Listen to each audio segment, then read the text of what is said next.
ఇప్పుడు మనం చక్కటి హాల్లోకి వెళ్తున్నాం. మంచి కబోర్డ్స్తోని, చక్కటి కలర్స్తోని,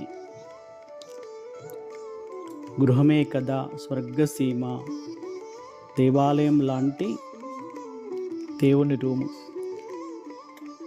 చక్కటి కబోర్డ్స్తో కిచెన్, మరి వాష్ ఏరియా, ఇక్కడ పైన స్టోర్ రూమ్ కూడా ఉంది. ఇది ఇంకో బెడ్రూమ్. చాలా క్వాలిటీగా నీట్ కబోర్డ్స్తోని ఇది చక్కటి హాల్, ఫ్రంట్లో హాల్. ఇది వచ్చేసి ఇంకో బెడ్రూమ్. చూసారా ఎంత ప్లీజెంట్గా ఉంది. కబోర్డ్స్ చాలా మంచి క్వాలిటీతో ఉన్నది. ఇది వాష్రూమ్ అటాచ్డ్. కంప్లీట్ క్వాలిటీగా కన్స్ట్రక్షన్ ఉంది.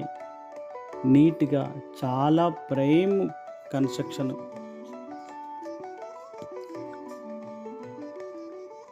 దీనికి మళ్ళీ 3 బెడ్రూమ్లకు 3ంటికి అటాచ్డ్ ఉంది. మీరు చూస్తున్నారు మరోసారి ఈ హాల్.